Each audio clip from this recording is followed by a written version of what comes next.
Très belle vidéo, félicitations. Alors 2025, ça a été une grande année pour Roland-Garros, en tout cas une année importante, avec donc l'arrivée de Whisper comme host broadcaster. Dans cette session, on va notamment s'intéresser aux innovations qui en coulisses ont permis de créer ce super feed inter, incluant une couverture de l'intégralité des 16 cours. On verra aussi comment les équipes de production ont repensé la façon dont les fans consomment le sport, des nouvelles stratégies de contenu créées pour les plus jeunes audiences, la captation et la création de storytelling pour le digital, et enfin comment l'intégration des stats avancées a été utilisée pour améliorer l'expérience du téléspectateur. Mais pour commencer, question qui s'adresse à vous deux. Parlez-nous un peu de cette vision commune et de la naissance de ce nouveau partenariat pour cette édition 2025. Bonsoir à tous déjà. En fait, nous, la Fédération française de tennis, on avait repris la main sur la production en 2021. Donc on avait vécu un premier cycle de 4 ans sur lequel on avait posé les bases et les fondations pour l'avenir.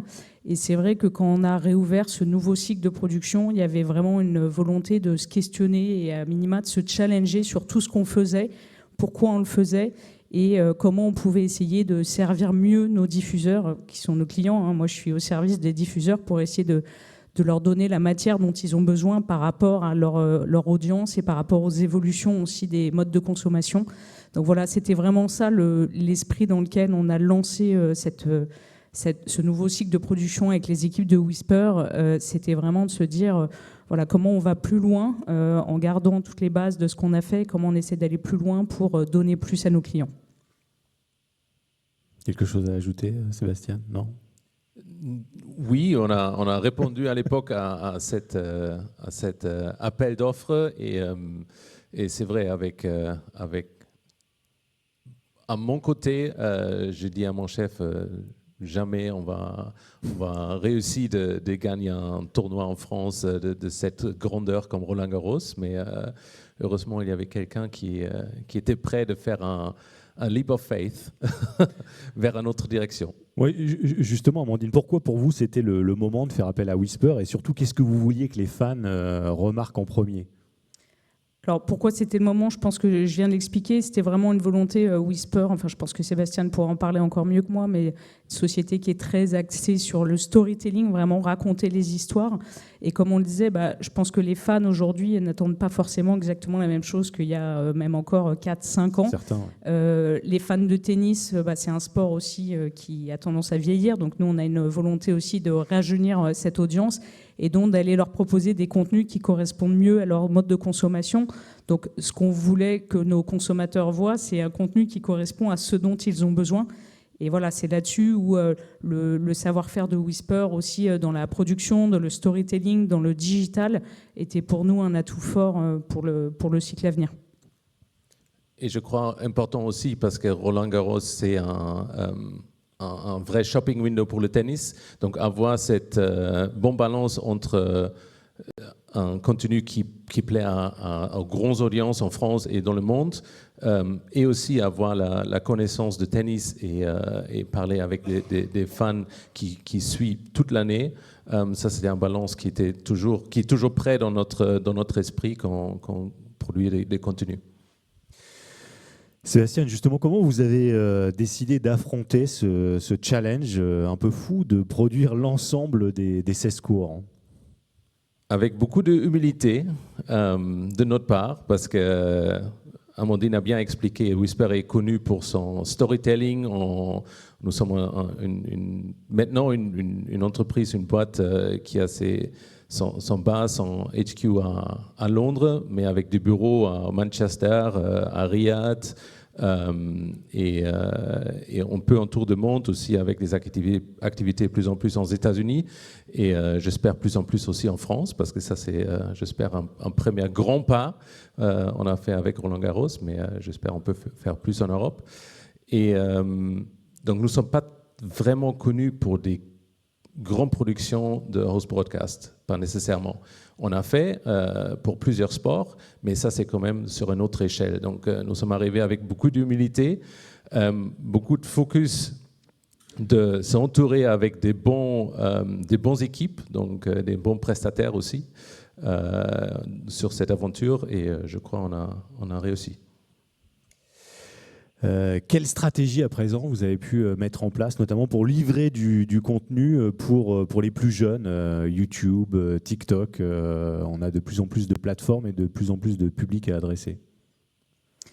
Je pense, comme on se le disait, que cette audience, elle cherche des contenus un peu différents du pur match de tennis qu'on est habitué à voir traditionnellement. Donc voilà, on a essayé de mettre l'emphase sur plus de behind the scenes, plus de coulisses, et dans des formats aussi qui sont adaptés à cette population-là, donc des formats plus digitaux, un peu moins broadcast. Donc là-dessus, on s'est beaucoup appuyé sur les équipes internes Fédération française de tennis, puisqu'on a une palanquée de community managers qui sillonnent les allées de Roland-Garros pendant le tournoi pour capter du contenu. Honnêtement, j'ai plus en tête combien de contenus on a récupéré au final, mais je crois 4000 ou 5000 contenus dans des formats digitaux vraiment. En 2 semaines, ce qui est énorme. En 3 semaines, puisque le tournoi fait 3 semaines, n'oublions pas. Non, mais la semaine des qualifs, en plus, c'est une semaine importante puisqu'on a toutes les stars qui arrivent. Et justement, c'est là où en fait, on peut déjà commencer à teaser et faire commencer le tournoi, notamment avec ces contenus digitaux, parce qu'il se passe des moments plutôt fun et sympas. Et c'est ces contenus-là en fait, qu'on a essayé d'aller chercher pour cette audience-là.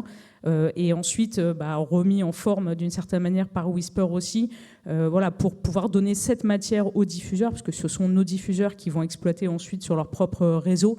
Mais l'objectif, c'est de leur donner toute la matière brute dont ils peuvent avoir besoin.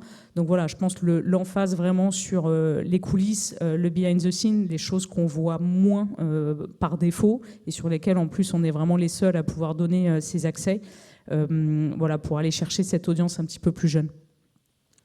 Et je crois aussi, on a focalisé aussi sur le fait d'élargir les fenêtres. C'est pas que les 3 semaines de tournoi, mais aussi avant et un peu après, un peu moins après, mais de vraiment livrer des contenus déjà pour les diffuseurs aussi sur leur plateforme digitale, beaucoup en avance. Donc, je ne sais plus quand c'était, début avril, je crois, on a livré un grand batch de contenu pour les médias sociaux qui était mis à la disposition de broadcasters. Donc, vraiment pour donner cette, pardon mon anglais, mes anglicismes, mais cette runway pour le build-up, pour vraiment préparer les audiences pour Roland-Garros qui est en train d'arriver.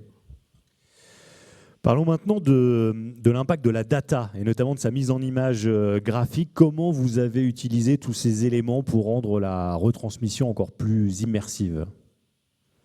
Alors c'est vrai que c'est un point important, la data, qu'il était d'autant plus cette année pour nous à Roland-Garros que pour la première année, en fait, on a capturé de la data sur l'ensemble des cours de Roland-Garros. C'était la première année, puisque historiquement, on ne le faisait que sur les 2 cours principaux.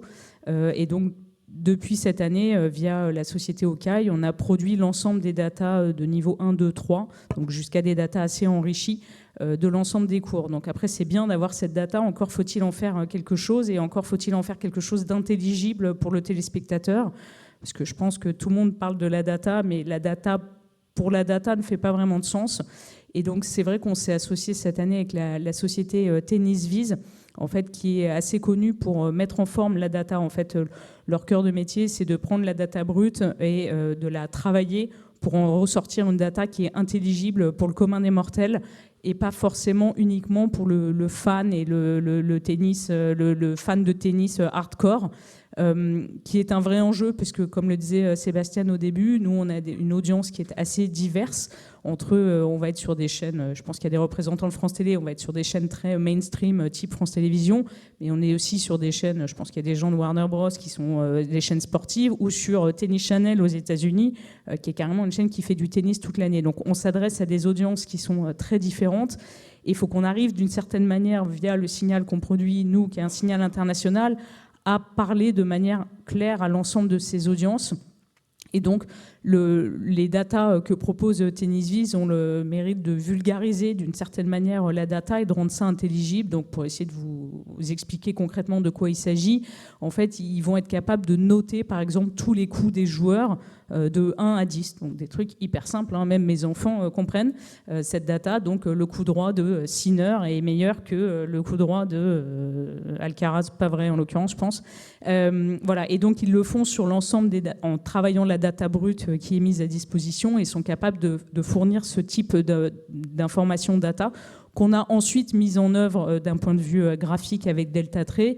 Voilà, ces datas, demain, potentiellement, elles vont peut-être un peu refondre la manière dont on diffuse aujourd'hui du tennis. On est très habitué, si vous regardez du tennis, à avoir nos petits tableaux de stats à la fin des sets, là où on voit tout plein de data, mais on ne retient rien, il n'y a rien qui ressort. Ou bien les biographies de joueurs qu'on peut avoir en début de match, qui finalement nous disent où ils sont nés, mais bon, c'est pas forcément ce qu'on cherche à ce moment-là. Donc voilà, donc on a mis en fait en place ces graphiques qu'on appelait les players cards. Enfin voilà, c'est un peu comme les cartes Pokémon ou autres, mais des joueurs de tennis qui ont le mérite en fait d'un coup d'œil de se dire ok, son atout, lui, c'est son service, lui, il est fort en retour, tiens, lui, il est plutôt, on définit des profils de joueurs, lui, il est plutôt attaquant de fond de cours, lui, il est plutôt défensif. Voilà, tout ça en fait au service de la compréhension du jeu, et encore une fois, pas d'abreuver les gens avec des milliards de stats qui sont pas capables de comprendre, mais vraiment d'enrichir la production du tournoi, et tout ça en interaction forte avec les commentateurs, puisqu'encore faut-il que les commentateurs s'approprient ces datas pour qu'ils soient capables de les pousser et de les expliquer à l'audience. Donc voilà, ça a été vraiment un élément important de notre développement sur la partie data. Capitaliser sur ce volume de data qui existe et en faire quelque chose d'intelligible. Et je crois que ça, c'est un travail qu'il faut continuer pendant les années, parce qu'il y a toujours la façon d'améliorer et idéalement aussi arriver à un point où on donne vraiment que les data qui comptent à ce moment-là, pour que les commentateurs, il ne faut même pas expliquer. C'est évident. Et donc, le moins des informations on donne aux téléspectateurs, mieux c'est, si elle est vraiment l'information qui compte en ce moment-là, où on comprend, ok, pour quelle raison cette match a basculé, pour quelle raison cette personne a perdu cette jeu-là. Donc ça, c'est bien sûr un truc qu'on regarde chez nous à Whisper aussi en permanence, on travers tout le sport en fait, mais notamment au tennis où il y a tellement de data, je crois qu'il y a beaucoup de travail à faire dans l'avenir. Alors Amandine, vous parliez de cette diversité des audiences, diversité sur de nombreuses plateformes, diversité géographique. Il y a aussi cette concurrence accrue en termes de contenu. Le sport est aujourd'hui un contenu parmi d'autres. Comment justement on s'assure que Roland-Garros tient toujours sa place dans cet environnement en perpétuel changement?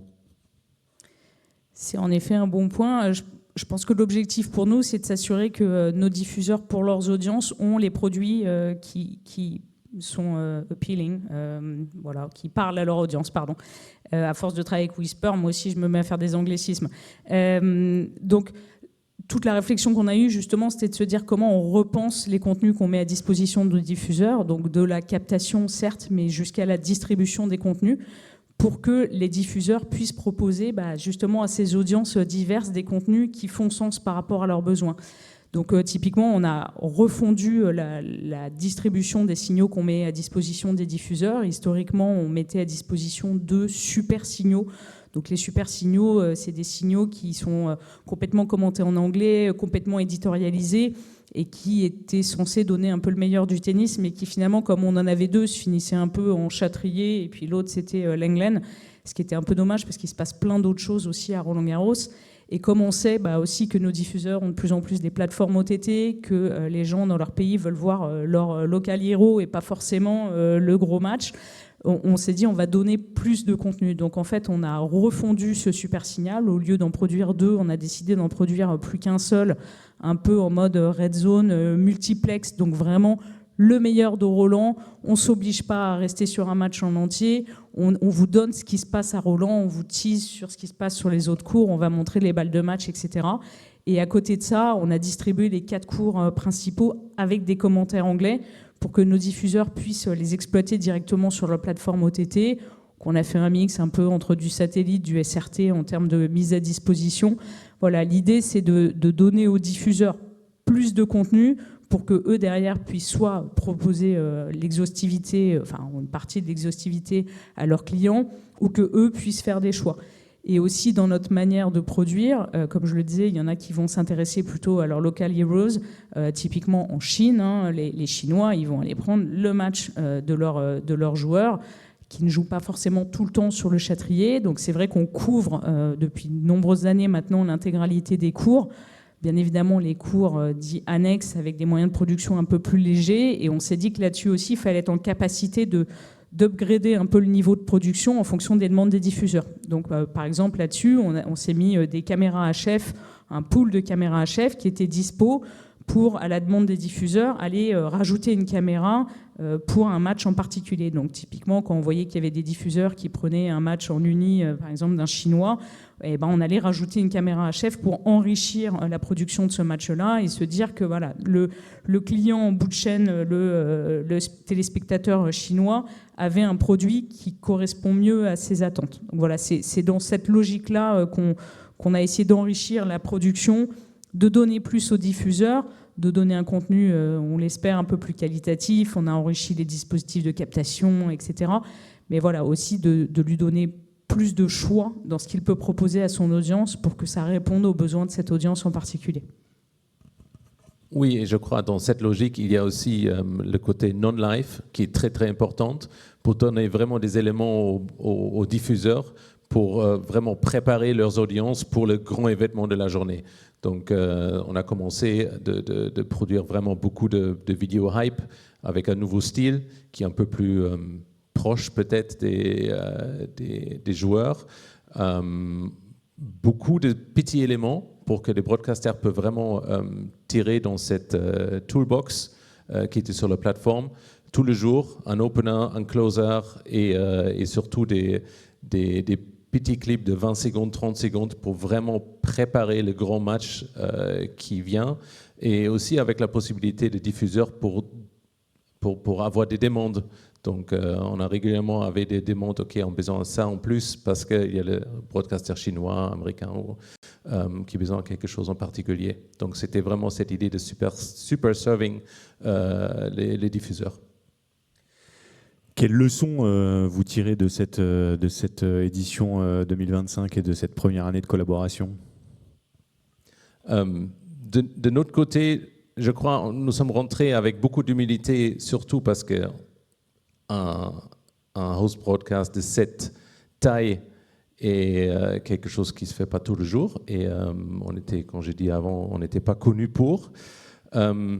Mais on a tellement focalisé sur ça que je crois, en tour de route, on a vu que on ne s'est pas fait trop de soucis de penser trop. Non, c'est pas vrai. On a bien préparé le côté non-live, mais c'était notamment là où on a notre point fort normalement, qu'on a vu que oui, il y a beaucoup de choses qu'on peut améliorer pour les années prochaines, surtout dans comment on s'organise, comment on servit les broadcasters, parce que aussi nous, Whisper, à intérieur, on a une grande exigence en termes de qualité. Donc, de temps en temps, il y avait un petit discours, je veux dire, entre est-ce qu'il faut ajouter 1 heure de montage en plus pour finaliser ce morceau de contenu, ou est-ce que c'est plus important de livrer ça un peu plus tôt au broadcaster. Et là, il y a vraiment une appréhension, je crois, de notre côté pour les années qui viennent, où on peut s'améliorer encore plus. Mais je crois que ça, c'est aussi c'est le cas sur tous les domaines, on a vu. Donc, il y a beaucoup, comment on dit, espace vers le haut, j'espère. Oui, et puis nous, on a fait des petites découvertes aussi sur le français et l'anglais. Alors, pas pour communiquer entre nous, hein. On assume qu'on ne parle pas très bien d'anglais, ils font des efforts, ils sont très gentils. C'est plus qu'on s'était donné la volonté de produire des contenus en français et en anglais, parce qu'historiquement, on ne produisait des contenus qu'en anglais, hein, sauf qu'on a quand même 2 gros diffuseurs français, donc on s'est dit on devrait produire un certain nombre de ces contenus en français également. Sur le papier, ça semblait hyper simple, hein. On produit un contenu, puis on le fait en français et en anglais. Dans la réalité, c'est bien plus compliqué que ça, puisque en fait, produire un contenu en français et en anglais, ça revient quasiment à produire 2 contenus. C'est pas de la traduction pure et simple, bête et méchante. Enfin, en tout cas, à notre sens, ça ne fonctionne pas de cette manière-là. Et ça, je pense, c'est vraiment quelque chose sur lequel on a appris ensemble. D'autant plus que, oui, ils sont anglais, donc ils avaient plutôt tendance à produire en anglais dans un premier temps et à traduire en français. Donc moi, parfois, je me suis tapé quelques bonnes barres, hein, il faut reconnaître, parce qu'il y avait des choses qui étaient quand même assez improbables. Mais voilà, je pense qu'on a appris aussi là-dessus, vraiment, sur les différences culturelles aussi, et sur le fait que produire en 2 langues, c'est pas produire une fois, et le mettre dans 2 langues, c'est produire 2 fois, finalement. Il nous restait, bon, on a du temps, 2 minutes pour la dernière question. Question difficile, hein, ou pas. Le contrat qui vous lie court jusqu'en 2029. Ce sera quoi pour vous la définition du succès au terme de ce contrat? De continuer au-delà, je crois. Non, mais d'améliorer cette production de ce tournoi merveilleux. On a tous... parce que les Anglais sont quand même bien, ils ont une obsession avec Wimbledon. Donc on a, surtout dans notre boîte, et on a fait bien découvrir Roland Garros. Et non, et je crois de vraiment placer ce tournoi dans les 4 Grand Chelem, idéalement sur la première place, je veux dire, pour le diffuseur, parce que si les diffuseurs sont contentes, je crois la fédération est contente et les audiences aussi. Donc. Oui, clairement. Pour moi, le contrat sera réussi si nos diffuseurs sont contents, s'ils ont la sensation qu'ils ont les contenus dont ils ont besoin, qu'on a été à leur écoute et qu'on a réussi à faire évoluer notre production et qu'in fine, ils nous rachètent les droits, idéalement encore plus cher. C'est jamais gagné, vous avez raison. Merci Amandine, merci Sébastien. C'était absolument passionnant. Et